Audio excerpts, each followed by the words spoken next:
turned the page to 16, and we're going to do an introduction to Lightly Row and Are You Sleeping?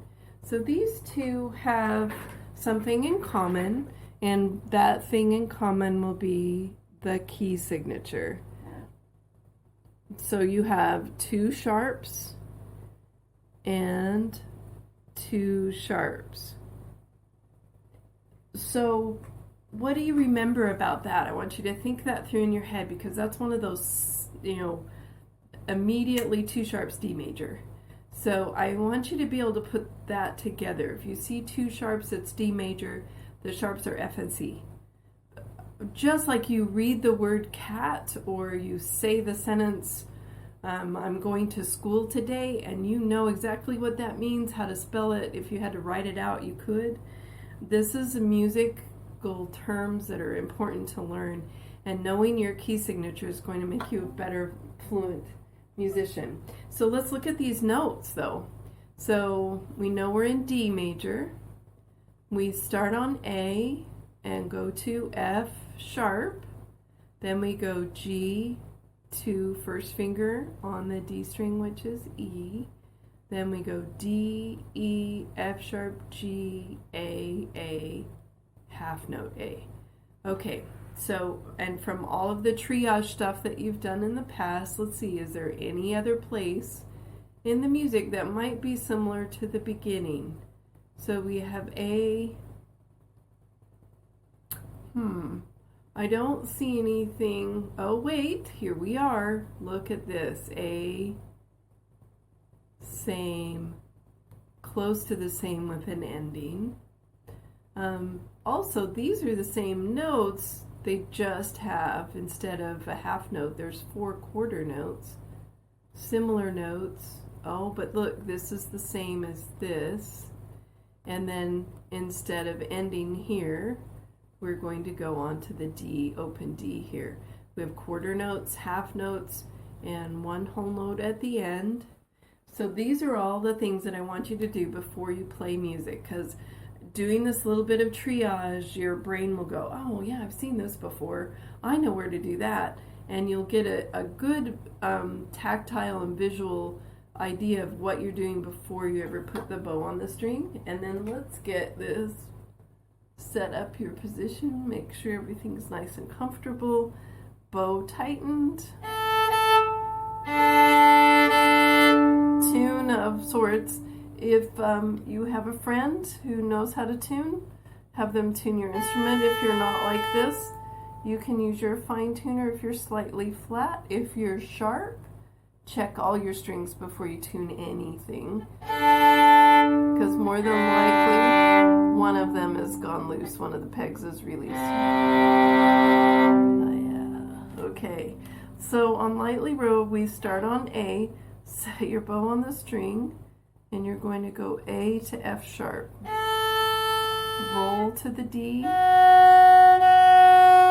stay on the D string level with your bow, and play still on the D string level.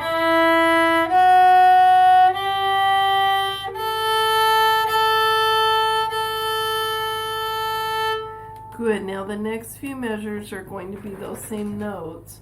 What I want you to watch is leave your fingers down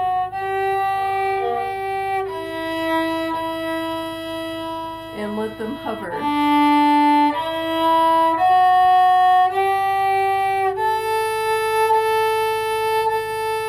So if you kind of let your fingers hover where they will go down, don't let go.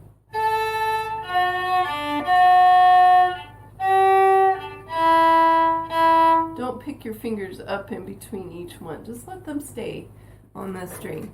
So if I do that much of it, you've basically got the whole thing, but let's look at these notes right here, because they're a slight bit different. What note is that one? Middle line is C, so that must be E. So we have C, D, E, first finger on the D string. And we're starting right on measure 6, 7, 8, 9. There's 4 E's. And then the next measure has another E. And then just pick up third finger.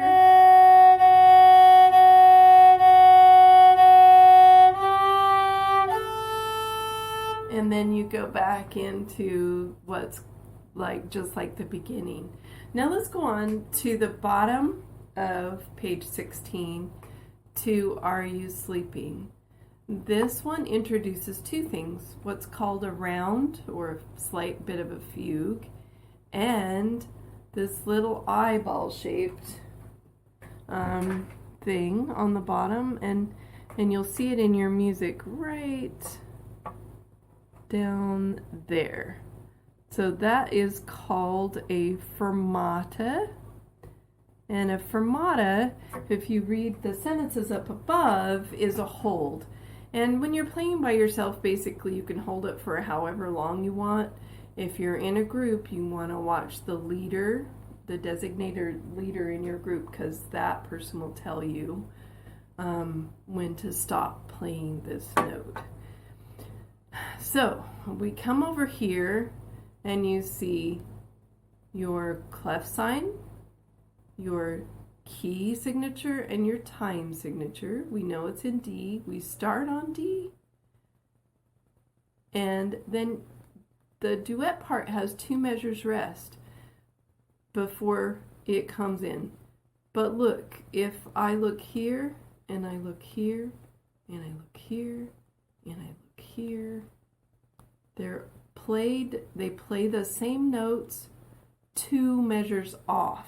And that's called a round or a fugue or a canon, depending upon what country or what language you're speaking. And a really famous one is Pachelbel canon. Everybody knows that one. If you don't know it, find it. It's all over the place. It's lovely. It's very complex too. I'm always amazed because it's a 3-part canon where you actually have you have a bass line that plays the same 8 notes repeated over and over again, and then you have 3 separate parts that play the same thing. And I think it's still just 2 measures off from each other. I always play the cello part, so I don't get to do the other part too much, but I think they're all 2 measures off too. So what's going to happen is you will start here, then the round part or the low part will start here. Let's look at these notes, because you're going to find that this is all notes that you've learned. We're just getting better and better about your notes. There is one thing that I'm going to help you with on these 8th notes, because I find it with all of my students that there's a little bit of a learning curve with 8th notes. So we have D, E, F sharp, and then back to D. This measure repeats. Then you go to, what note is it? Think about it. It's F sharp, good. F sharp, G, A, repeat that measure. Then we go A, B, A, G, F sharp, D. Da, da, da, da, long, long. Short, short, short, short, long, long is your rhythm here. Now what I find sometimes when people come back or when they start doing 8th notes, they get, it's sloppy. So what happens is your bow and your string finger don't change together. So you get,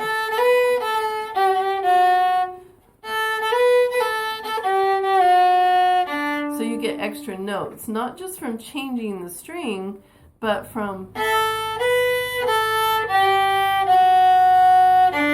so when I change this note here, my bow changes at the same time. And if you get a sloppy sound instead of,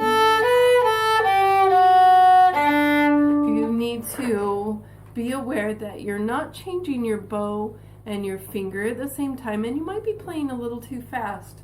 So slow it down. Need to put some rosin on my.